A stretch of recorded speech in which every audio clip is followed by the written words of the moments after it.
Assalamu alaikum. Good afternoon, everyone. Welcome to our fifth transformative conversation. For those that don't know me, my name is Dr. Huda Abari. I'm the founder and the executive director of Transformative Peace. Transformative Peace is a mission-based organization that works on inclusive peace building, women, peace and security, and rights-based approaches to violence prevention. Today's conversation is on the critical role of civil society in peace processes. And we cannot talk about having a transformative and inclusive and a sustainable peace without talking about the meaningful inclusion of civil society. Research has consistently shown that the inclusion of civil society leads to more effective, representative, and sustainable peace agreements. They can also contribute to a stronger social contract between the state and society, especially in post-conflict transitions. However, civil society continues to be excluded from meaningful participation and continues to face a number of challenges. So we are incredibly fortunate to have with us our very dear colleague, Dr. Marie-Joëlle Zahar. Dr. Marie-Joëlle Zahar will help us unpack the role of civil society in peace processes, why the meaningful inclusion of civil society is critical, what is needed to open more doors for more effective and meaningful participation. And just a reminder, this is an interactive webinar. We will be leaving around 15 to 20 minutes at the end. So if you're in Zoom, you can use the chat box to ask questions. If you're in Facebook Live, we will also be taking your questions towards the end. We look forward to a very engaging discussion. A little bit about Dr. Marie-Joëlle. She's a professor of political science and director of research network on peace operations at the Université de Montréal, a specialist of civil wars, conflict resolution, and post-conflict reconstruction. She is particularly interested in the use of violence by non-state armed actors, as well in the question of inclusion in peace processes. A non-resident senior fellow with the International Peace Institute, she also served on the UN standby team of senior mediation advisors from March 2014 to 2016, as well as in the office of the UN Special Envoy for Syria in 2017. Dr. Marie-Joëlle, a very warm welcome and many thanks for your willingness and generosity to share with us your vast experience and knowledge. It's been a while since we last met. We were just discussing how many years it's been. So really lovely to see you on screen, hopefully in person soon. Thank you again and welcome to Transformative Conversations.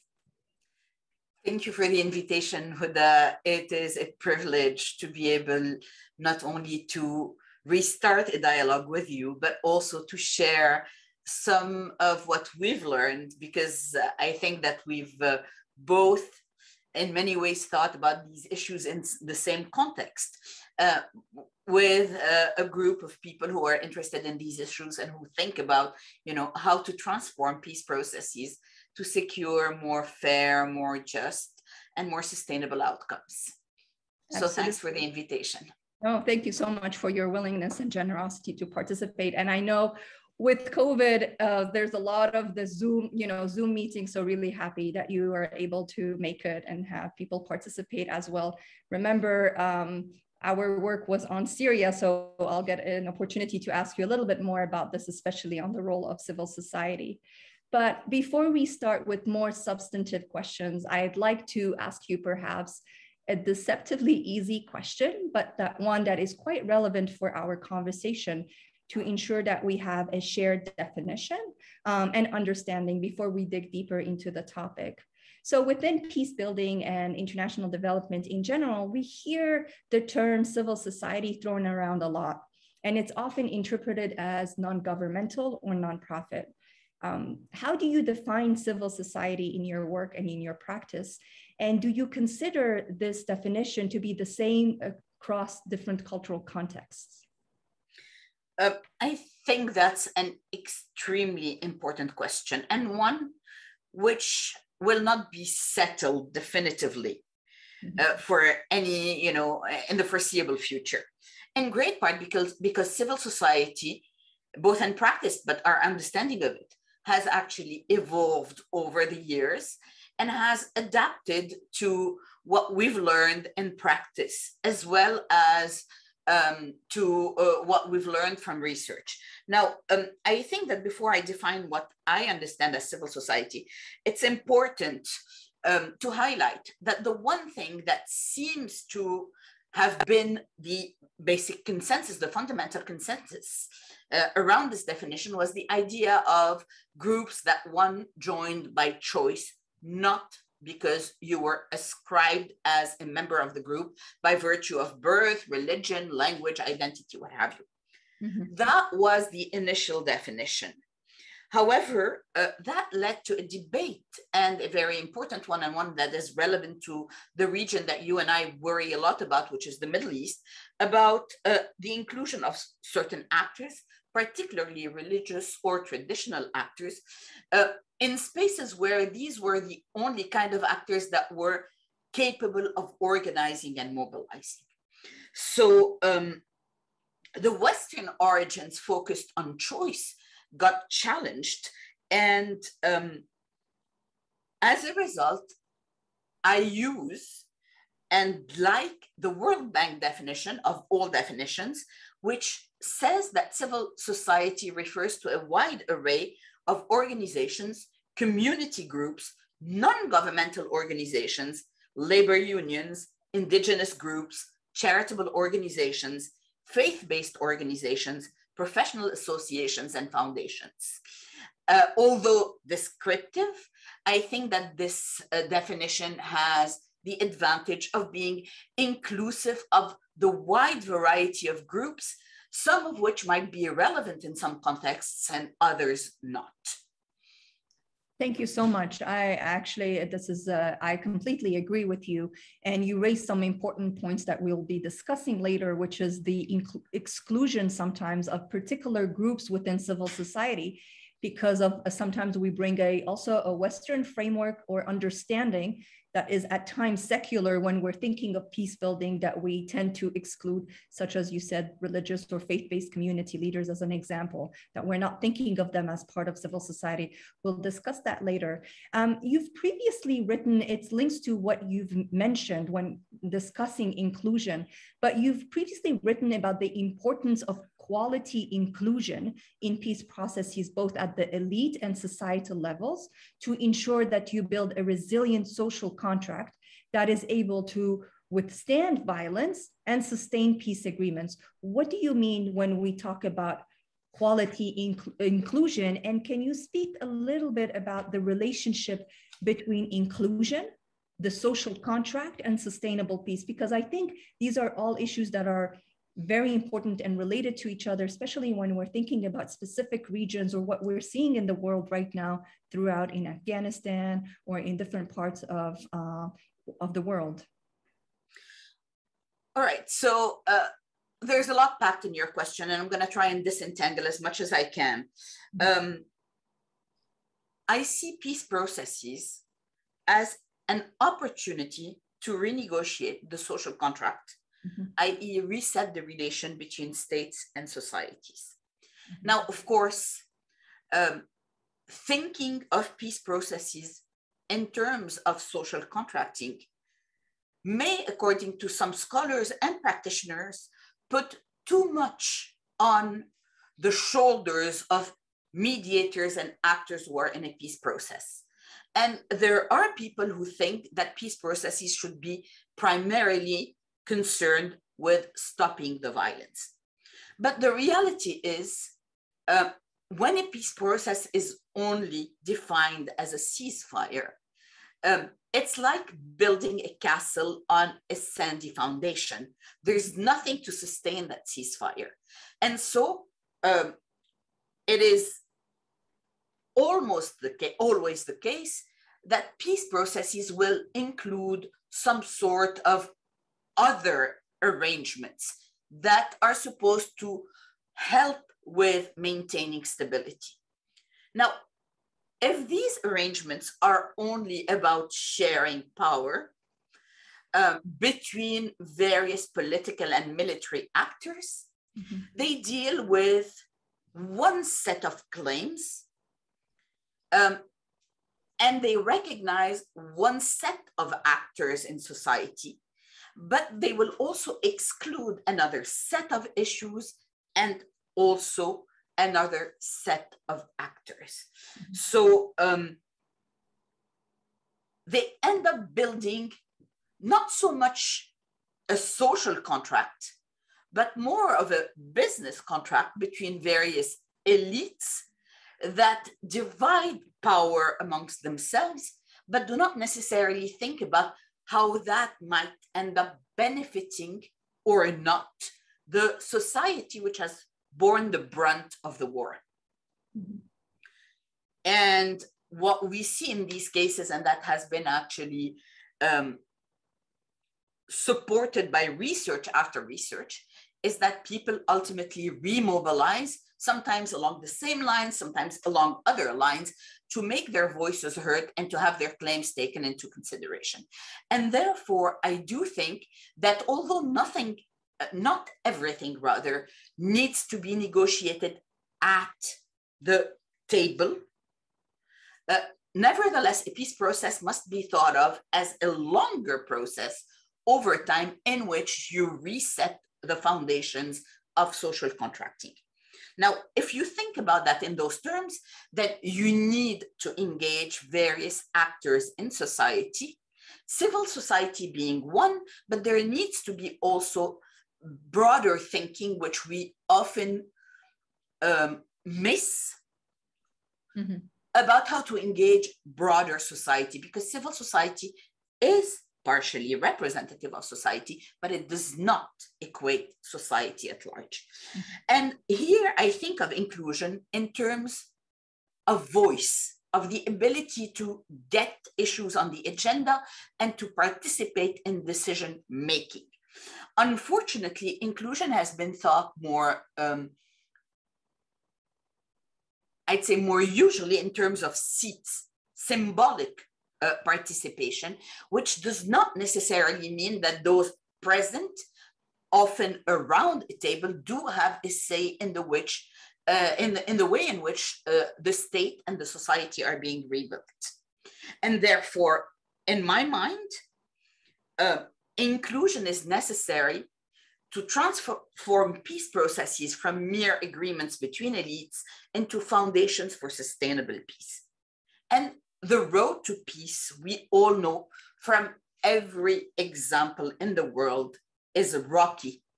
It's made up of ups and downs, of challenges and periods of improvement and progress.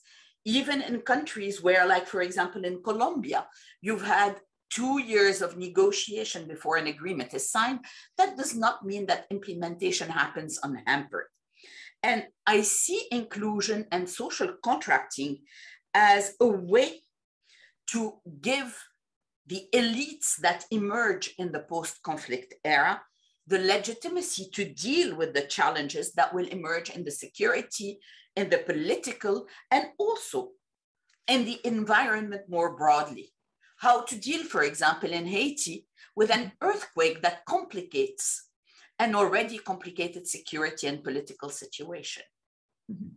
How to deal, for example, in a number of East Asian cases with the impact of the tsunami on peace processes that were already unfolding.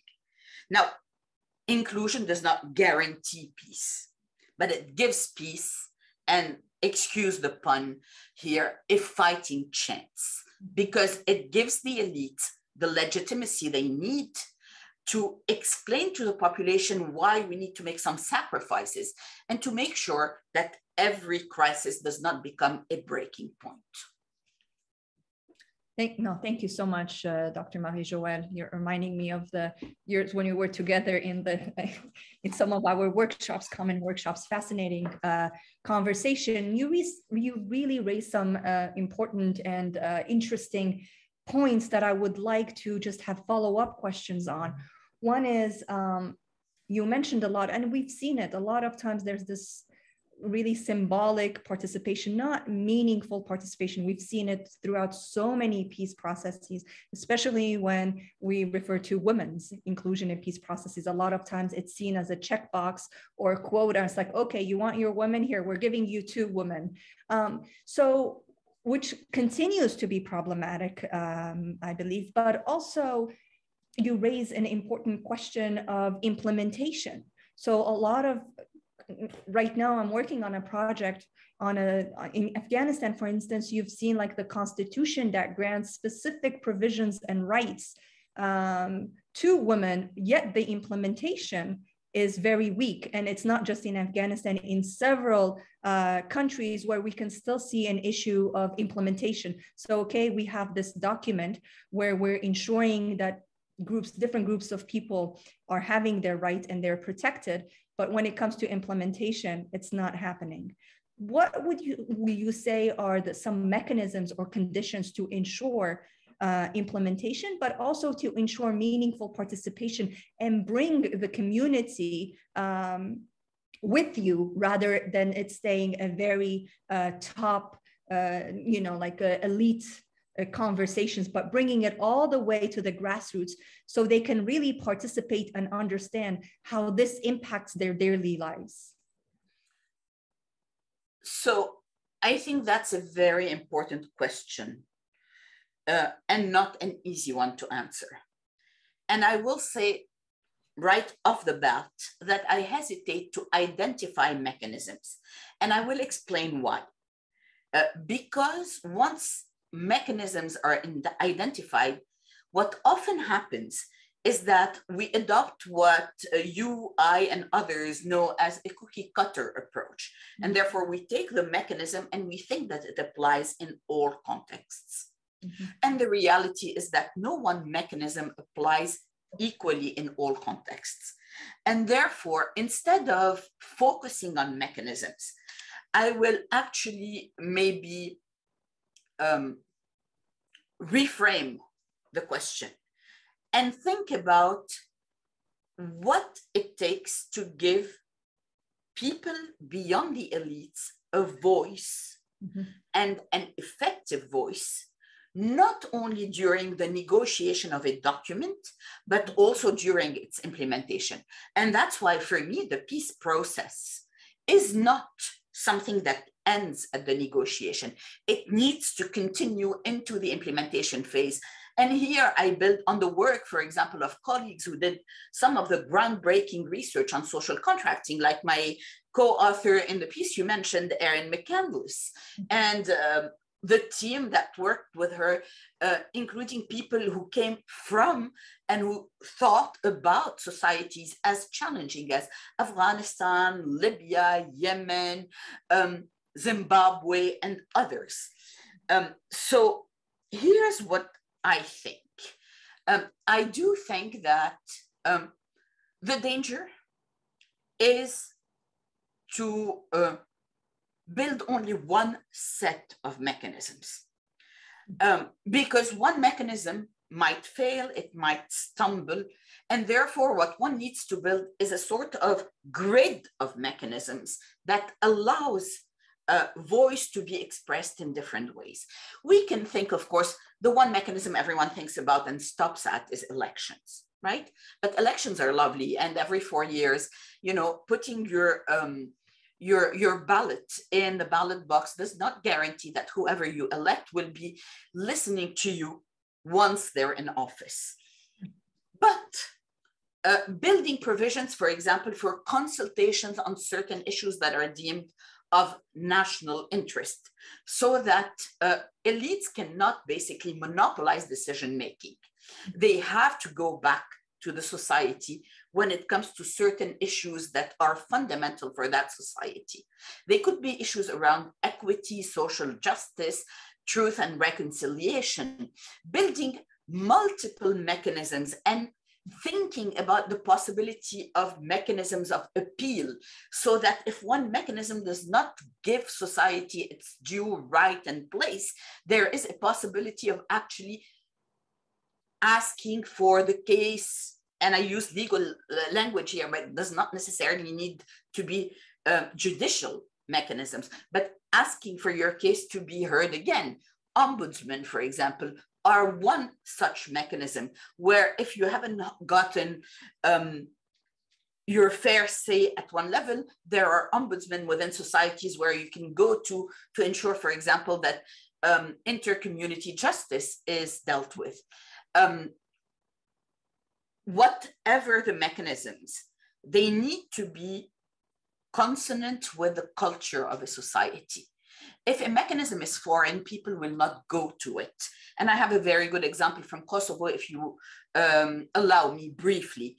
In Kosovo, after NATO intervened, one of the things that happened is that a judicial process was put in place to allow women to actually come up and basically demand their rights in cases of marital abuse or, use of gender-based violence. The problem was that this is a relatively traditional society in which women used other types of mechanisms, including traditional mediators, clan elders, to actually deal with these issues. These mediators, these mechanisms were stripped, and instead was a mechanism was set up that was alien to the women.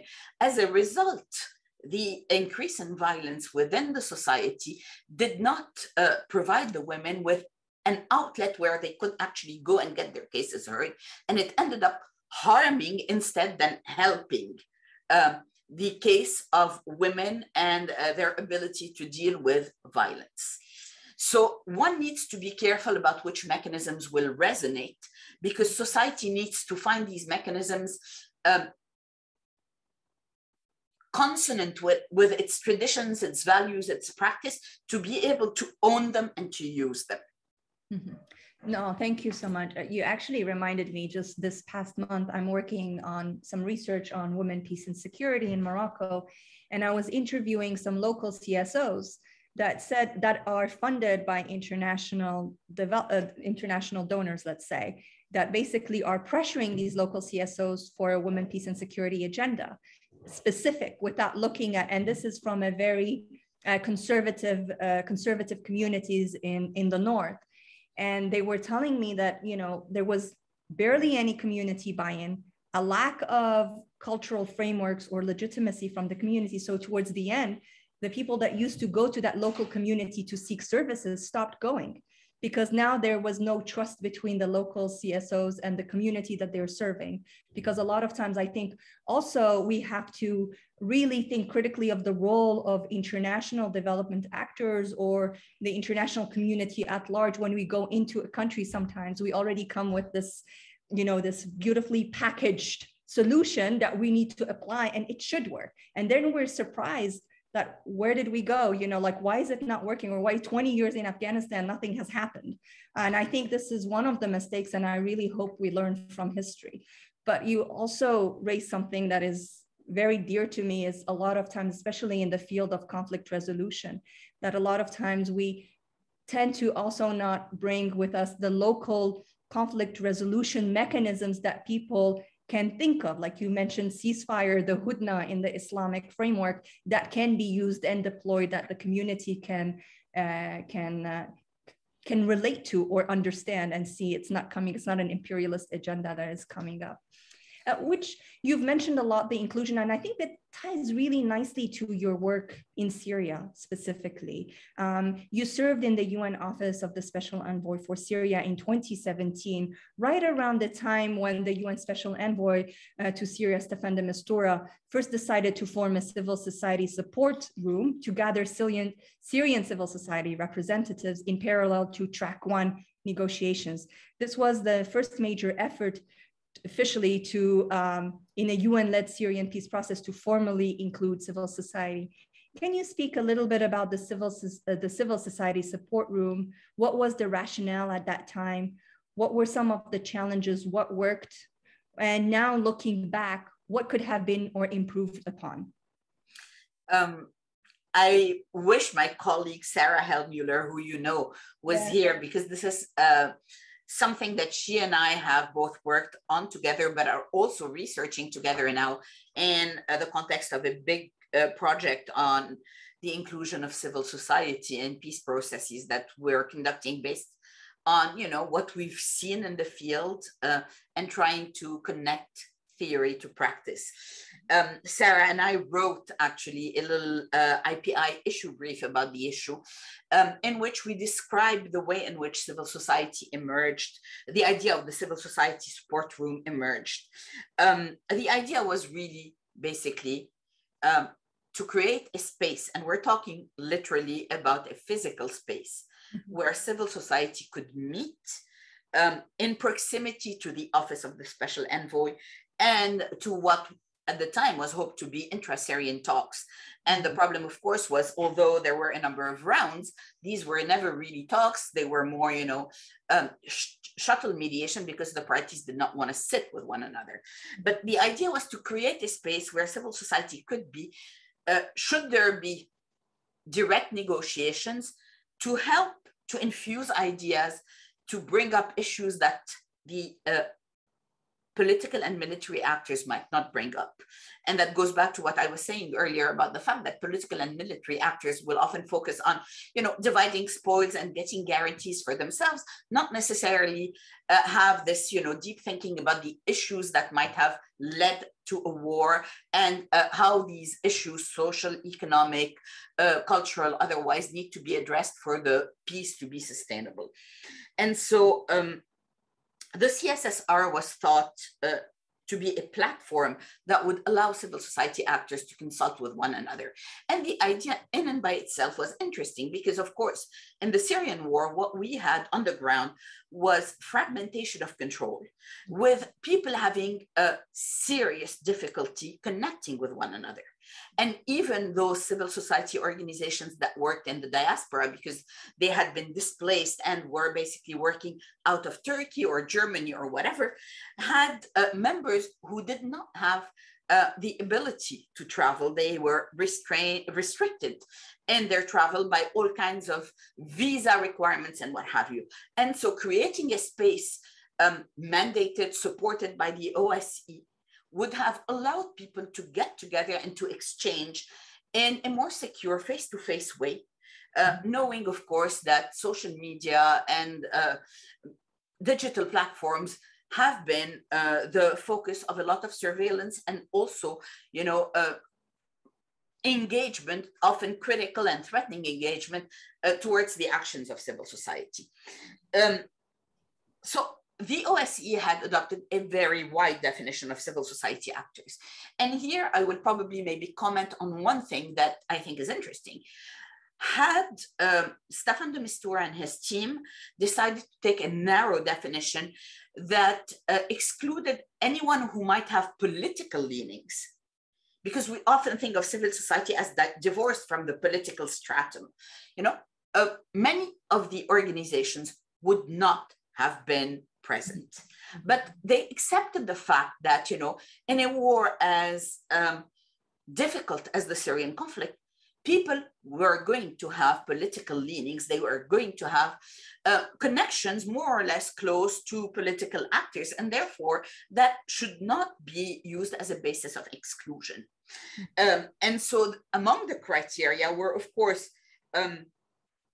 Syrian citizenship, active engagement in civil society or civil initiatives, and not so much, a complete separation from the political realm, but a commitment to making constructive contributions to a peaceful resolution of the conflict.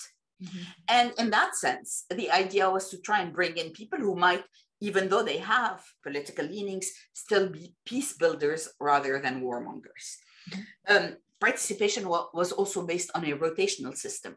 And so the idea was to have people in the civil society room, often, come repeatedly because there was a process of socialization happening in there, but also to have change to allow for more inclusion.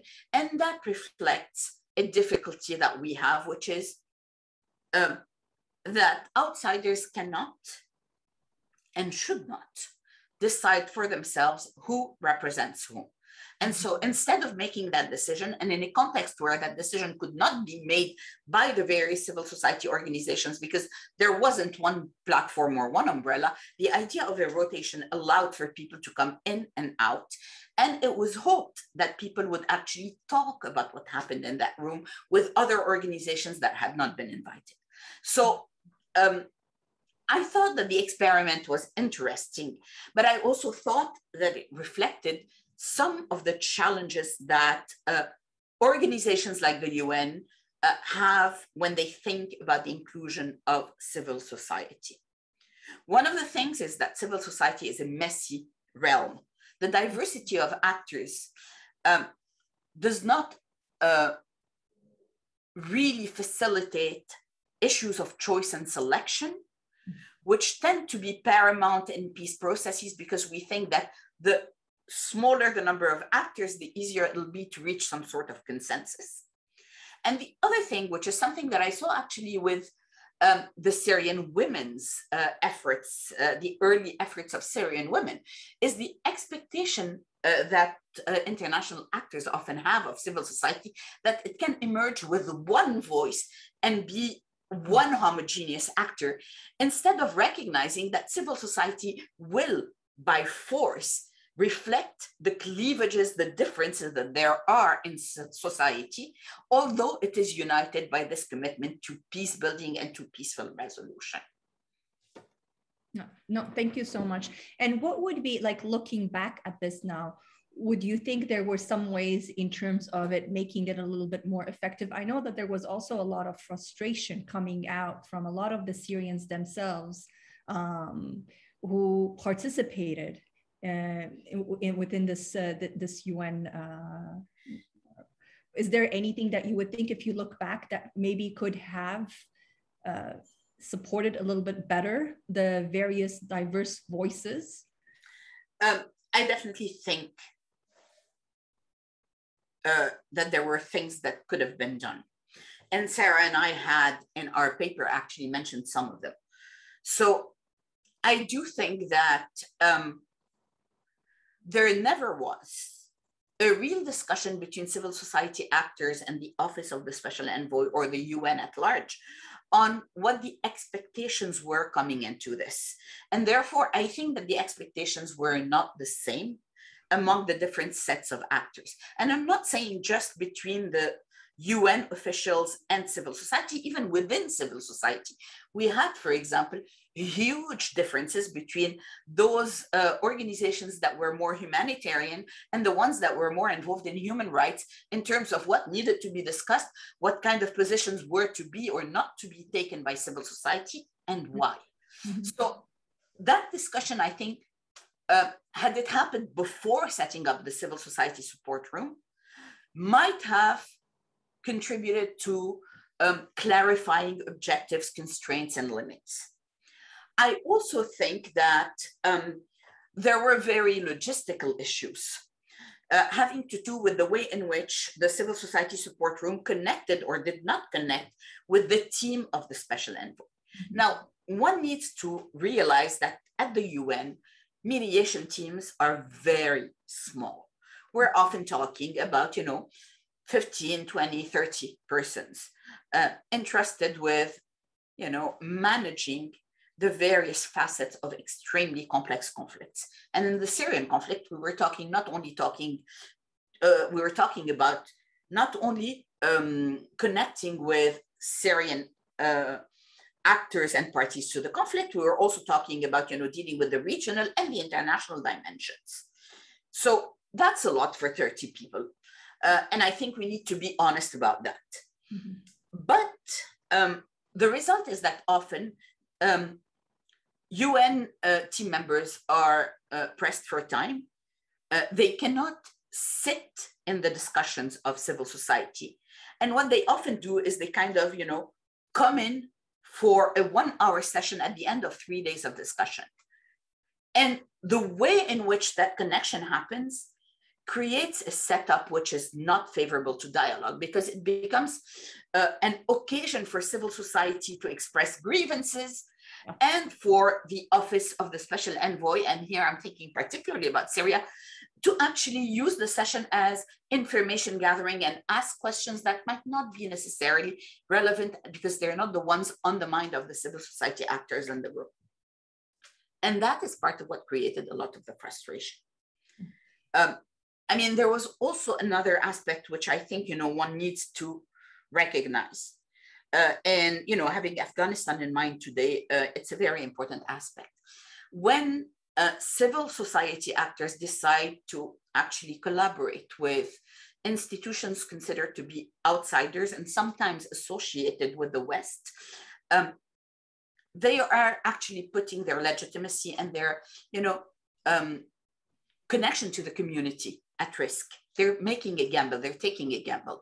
And in the Syrian case, the longer the negotiations went on, the more obvious it was that we couldn't really achieve tangible progress and results. The more civil society organizations that were in the CSSR room, but also the women of the advisory board, were actually called to justify what they were doing in Geneva at a time when their energies, resources, and whatever were needed on the ground. So I think that these are three main issues, and they could have been solved by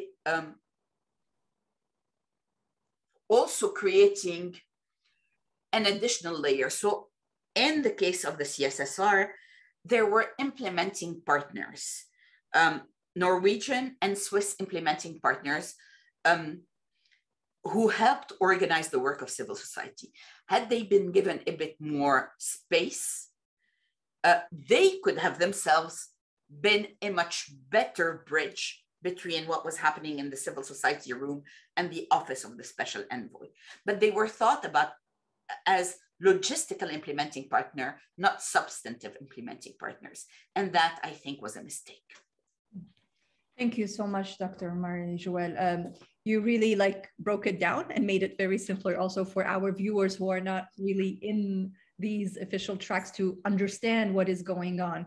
And something as simple as perhaps that we think of as expectations of both parties or parties that are participating in these processes, it can actually lead to a lot of frustrations, which will not support the work. We looked at also the constraint, and one of the things that comes up a lot is the legitimacy and the trust, I think, is key. We've seen this in Afghanistan, unfortunately. Now, we've seen how sometimes it's a kiss of death for a lot of local civil society groups that are doing tremendous peace building work that are not known. And once they are seen as working or partnering with international actors, they're seen within their community that they're either they're like puppets, or they're not, the trust is diminished, unfortunately. So we have to be also very careful with how we intervene as well. Before I ask you another question, I just wanted to say to the ones who are, to our viewers, that if you want to ask questions now, please use the chat box to submit your questions, and we're more than happy to take them. So going back a little bit, you mentioned this about legitimacy, and I was thinking about the local, very local grassroots organization that do a lot of local peace building, humanitarian work. A lot of times there's a lot of focus, especially when we're thinking of track one, not a lot of attention, or sometimes I would say just blandly, simply, importance is given to these local initiatives. What is your perspective on this, and how can we link these great local grassroots-led initiatives with more official processes, or should we? So local initiatives often emerge out of necessity. People caught in conflict have to find ways, as you said, to address pressing humanitarian needs, to, in communities, protect the youth, particularly the young males who are, the target of recruitment by non-state armed groups, to deal with the issues of basic access to essential foodstuffs and medicines, and so on and so forth. And civil society and community-based organizations have been extremely active in these things, often mediating between the community at large and the armed actors in their midst, or even mediating between two groups of armed actors fighting over the territory where the community lives. And I will not go into detail because I know that time is running and describe these actions, but I will, however, highlight that civil society groups and community-based organizations have been able to engage in dialogue with groups that we think, particularly when we think about radical extremist groups, that we think are not amenable to dialogue and to mediation. And they've succeeded in achieving limited results. Now, one of the challenges of local mediation has also been sustainability. Yeah. Because one can achieve things in the short term, it is very difficult to leverage the progress made in the short term into the future, particularly when the conflict is still raging on. Mm-hmm. However, this should remind us that there is local knowledge and there are local experiences with mediation that internationals can benefit from, particularly in a context where conflicts nowadays have changed. And it is, I think, a mistake to think of any conflict as simply a national conflict between a state and one, two, or many groups. There are often local manifestations of conflict that result from the general environment, but do not necessarily connect in terms of issues to what's happening, in the capital or at the national level. Mm-hmm. So, for example, when in Afghanistan, people have a land disagreement, which somehow maps onto Taliban, non-Taliban alliances and allegiances, a peace agreement happening in Qatar would not have solved the land problem. Mm-hmm. In Yemen, when Mona Luqman actually negotiated deals over, water use, well, no process to end the Yemeni war would have dealt with what's happening at the local level. But the local level could have become a source of localized insecurity. And so there is a need to attend to both. But to your question as to whether we should necessarily link them, I'm not sure we always should. Mm-hmm. In great part because connecting all the local deals to what's happening at the track one level raises the issue of trust and legitimacy that you have raised. I do think, however, that conceptually they need to be linked when one thinks about what strategies are needed to actually support sustainable peace. And while local actors may not have, necessarily a role at the negotiating table, and I don't like the concept of a negotiating table, but that's a concept that is still relevant, that is still being used, and that I think we need to just accept while arguing that it is suboptimal.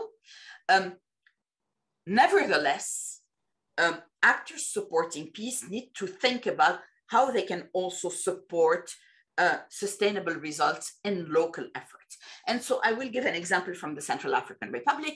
In the Central African Republic, the UN mission has thought about whether or not it should engage in the local deals, whether it should support a number of local deals that have been negotiated across the country.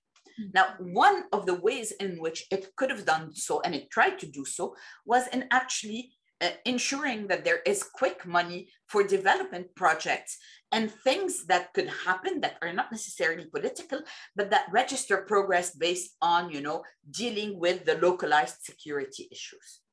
The problem is that UN missions are not nimble when it comes, to disbursing money, and they don't usually have deep pockets when it comes to money for development projects or quick aid projects or what have you, which requires, I think, much more collaboration and much more strategic planning involving different kinds of actors thinking about what their various roles could be in support of processes. And so I think that the way in which we should link these things is to make sure that while the UN, for example, is dealing with the political issues at the center, the UN's partners, the groups of friends that support a process, are aware of the fact that there are localized deals happening in regions A, B, and C of a given country, which will require their quick support and investment so that whatever is achieved on the ground can be sustained until such time as the country is stabilized and a transition into a more non-violent way of resolving conflict is achieved at a broader level.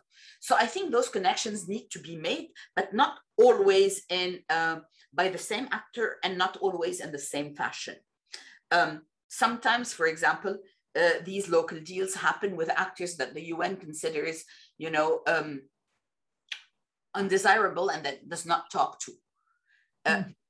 Connecting the dots too tightly would mean that these deals, which improve the lives of people caught in the conflict, would not even have a starting point. And that's something that we need to avoid, which is why, again, going back to something I told you earlier, I hesitate to make generalizations about how things should go.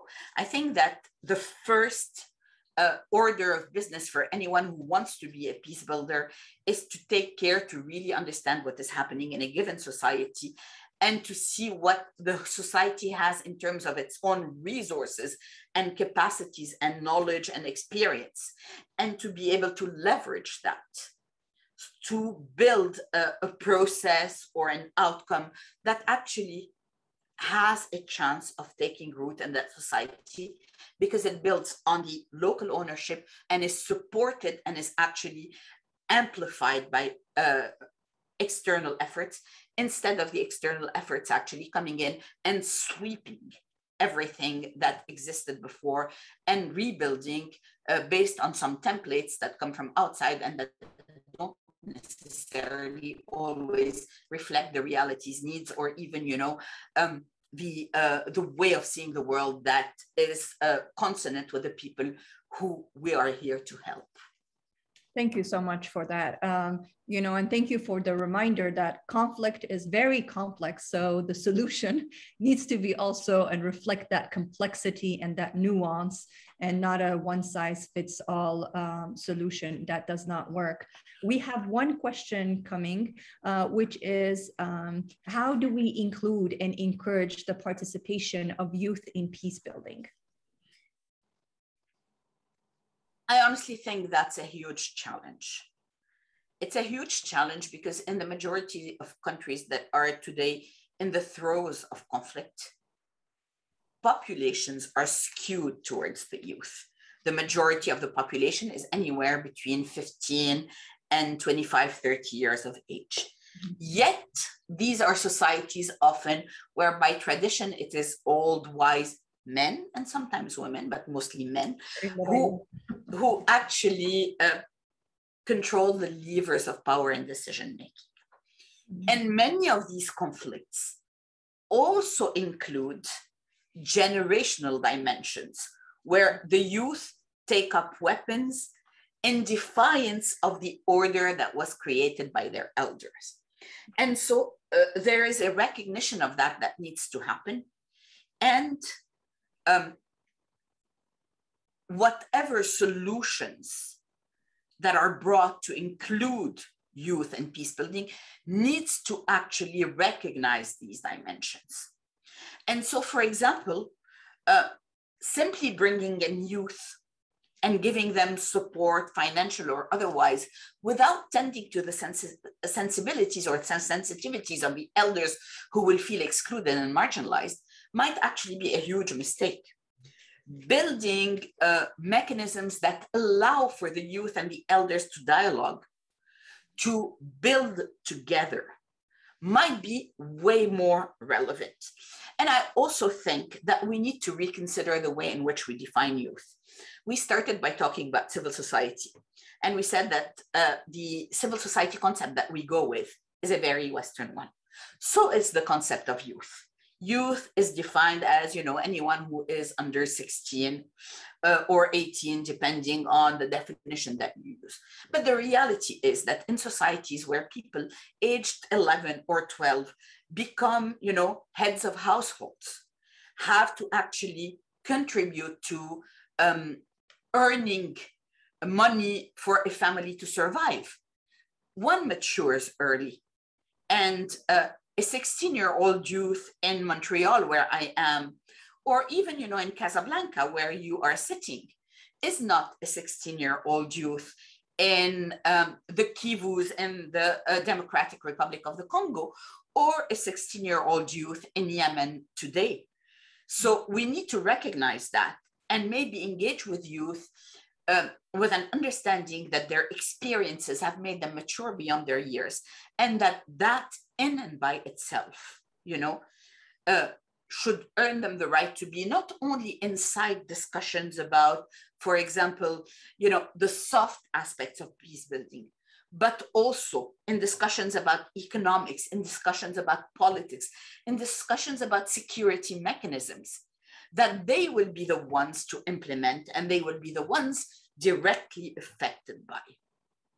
Okay. But I think that that's still, unfortunately, not an easy proposition, particularly when you think that the people who are making decisions, if you look at the UN or whatever, are all people over a certain, age. And when you have young leaders, such as, I don't know, President Emmanuel Macron of France or President Barack Obama when he was elected, they're considered to not have enough experience by virtue of their age. And I think that this connection between age and experience needs to be seriously questioned and revisited. Thank you so much. Absolutely. It's good you reminded us also not only of sometimes when we think about youth, I make that mistake as well. I don't think about the generational dialogue. You just say, okay, we need to empower them without thinking also that this needs to happen, which is as equally important. But I also say sometimes that we have to think of or question, like, why are a lot of our youth, dreaming of dying instead of living, this is the age of them to live. They still take a lot of risks or try to, there was 2 months ago, there were pictures of young people as young as 9 and 10 trying to cross the Mediterranean to go to Spain for a better life. And so, which links it back to the social contract that is broken, that we need to listen also. And I think this is something we don't do very, not a lot of listening to some of their problems. We have a lot of questions coming in. So I'm gonna ask the second question that came in, which is, can all civil society participate in peace building, or there must be associations specializing in conflict resolution? I think that the answer depends on how we define participation.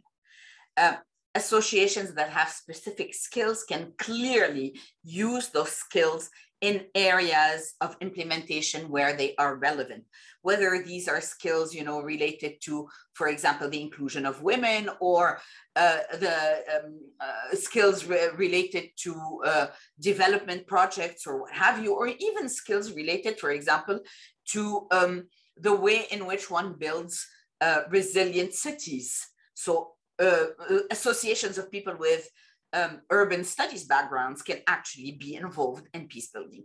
But I think that more broadly,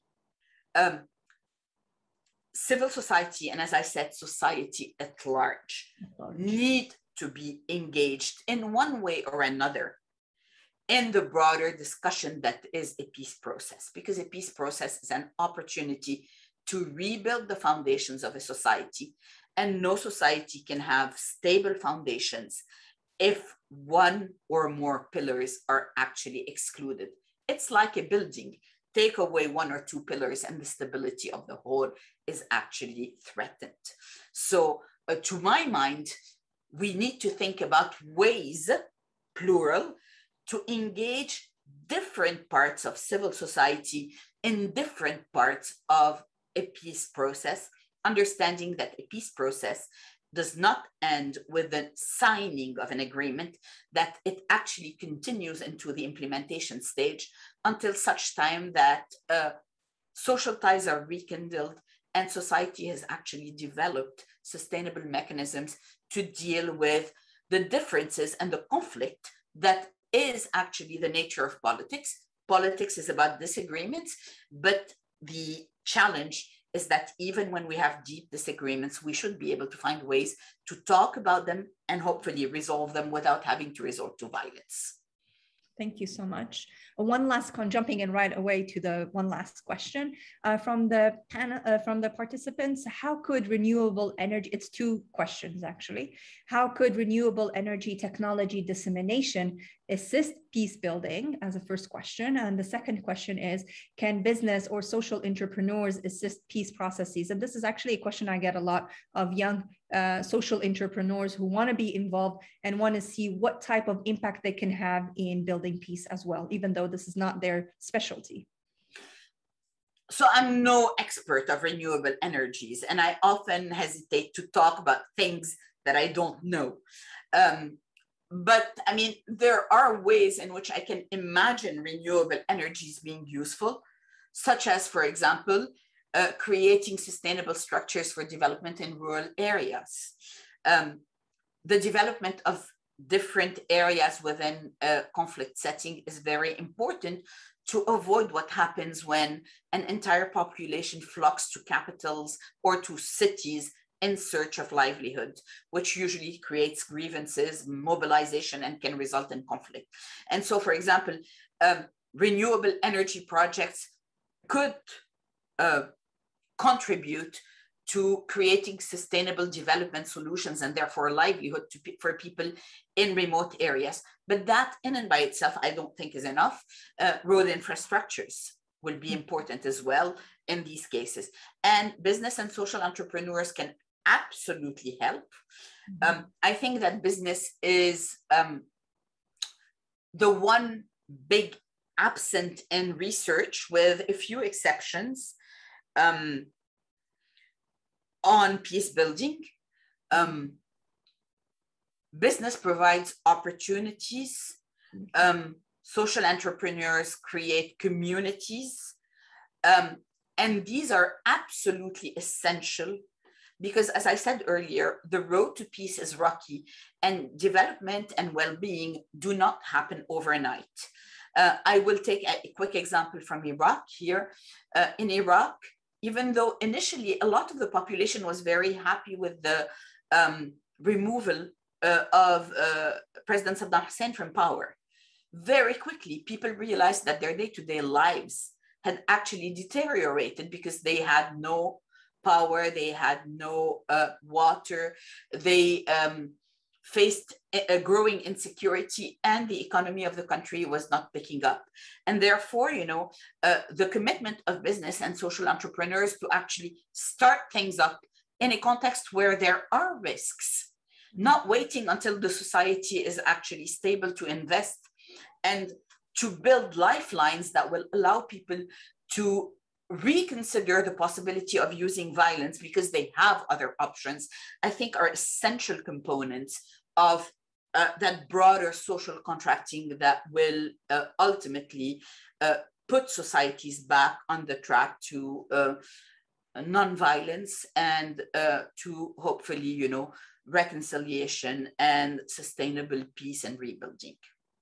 Thank you so much. And absolutely, I'm just thinking of some in Syria. When I was working in Syria, there was we were trying actually to see how can we get like business, you know, elites or business leaders involved, because it's of their interest to see peace from a pragmatic perspective as well. And they are bringing a very, very different perspective, which is still very much needed when negotiating a peace process or finding ways outside of the box thinking. And I wish you mentioned earlier when we were discussing the local peace initiatives, I wish we can see more of the mapping of these local peace initiatives. We see a lot of mapping of conflict. I wish we could see more of these mapping of local initiatives, not only that we would learn from, I think, to see the creative outside of the box way of doing things locally, and also bring in a different voice and different perspective as well, something I wanted to tell you later before and I forgot. I think there are two problems with that, and the problems have to do with access to data. the first problem is that local initiatives often happen in places where the international community does not have eyes and ears. Mm. Hence the importance of civil society as a relay to tell us about what's happening in places that we cannot see. You and I know, for example, that for the longest time in Syria, the the Office of the Special Envoy could not actually go beyond Damascus. Mm-hmm. And so we relied extensively on our civil society partners to tell us what is happening in various places. Mm. The other problem with this is that very often people who are involved in these local processes do not think of them as, mediation or peace building processes. They think of them as, addressing problems that affect their direct livelihood. And therefore, you need to go and talk to them, and you need to actually pry the information to be able to see what is being done and to interpret it or reinterpret it, or get people to see that what they are doing, in fact, is contributing to peace building, even though they're doing it at the micro level. Thank you so much. Yeah, absolutely. I would just say, though, I will push a little bit further, because I think a lot of times we also in the West privilege studying conflicts in of itself when we have these field research, or even in NGOs where we have the resources to go, and our specialty is conflict resolution. We still, I think, privilege researching more, which is equally important, but I think there isn't as much. There is a lot of research on peace building, and there has been for the last, I'd say, 5-6 years, this turn to everyday peace, where people look really at social relations. But I think that even in conflict, we have the same problems. We tend to study conflicts from the capital cities that we can go to as researchers, but we often do not go into the places where the conflict is happening in the rural areas. And therefore, even our view of the conflicts is skewed by issues of access. It's also skewed by our frames of interpretation that we often impose onto situations. But all of that to say, I think that there's still a lot of work to be done. And, to speak in terms of transformative peace, we will only be able to transform, both our practice and the results if we are willing to be less assured about our assumptions, more humble about, what it is that we can achieve, and more willing to listen and collaborate and exchange, primarily with local populations, but also with one another. And sadly, it is rather competition. It is rather, cookie cutter approaches that continue to be the majority of what we see in the field. And therefore, I do hope that people who listen to these conversations are inspired to actually join you or other outfits and contribute to changing the way in which we do things, because that is the price at which we are going to be able to also change the results that we see and which dismay us, because in spite of efforts, and I think the efforts are very sincere and earnest, by a lot of people, whether it's in the Office of the Special Envoy for Syria or in other places. It's been 10 years, it's been 8 years, it's been 15 years in some places, and we're still no closer to a real, transformation of the processes, from processes of conflict to processes of dialogue. Oh, thank you so much. I think this is the goal of these transformative conversations. We really try to bring a topic that is of importance and have an everyday conversation, and a simple conversation about these big topics, to hopefully inspire and to invite more people to work and participate in these issues that are very important. Thank you, Dr. Marie-Joëlle, for such a lively and thought-provoking conversation. Really appreciate it. So also our viewers, can you leave us with one last thought, since we ended with a little bit of a, the complexities of the peace processes and conflict. How do you remain inspired in the midst of all of this chaos that we're seeing around us? I don't think we have a choice. I grew up in a conflict zone, which after 30 years of so-called peace building is now crumbling again. I'm originally Lebanese, for those of you who are on the line. I got into this because I thought I didn't want my kids, I don't have kids, as it turns out, or now my nephews or nieces and their kids to live through what I did. And therefore, as far as I'm concerned, it is a pragmatic optimism that is the order of the day. I wake up every day saying what I do is meaningful. The results might not show, but actually I don't have the luxury of stopping. And that in and by itself, and the opportunity, because it's an amazing community to run into, learn, and learn from people like you, Dr. Huda, and others, is also something that I think drives a lot of us. The community has very strong links, and it has some amazing individuals, even though the results are still to be seen and to be improved upon. I just want to let you know that you have impacted many and inspired many, including myself, remembering 8 years ago, sitting in that room, listening to your presentation. So thank you so much for all of your hard work, sincerely. To our viewers also, thank you for attending. And should you want to rewatch this conversation or previous conversations, please sign up for our newsletter. It's in the website. Thank you again, Dr. Marie-Joëlle. A real pleasure. And thank you for your generosity with your time. Thank you so much for the invitation. It was both, an intellectual pleasure to discuss this with you, but also a personal pleasure to see you, even though it's only on Zoom. I hope we get to see each other again soon. Absolutely. Thank you so much.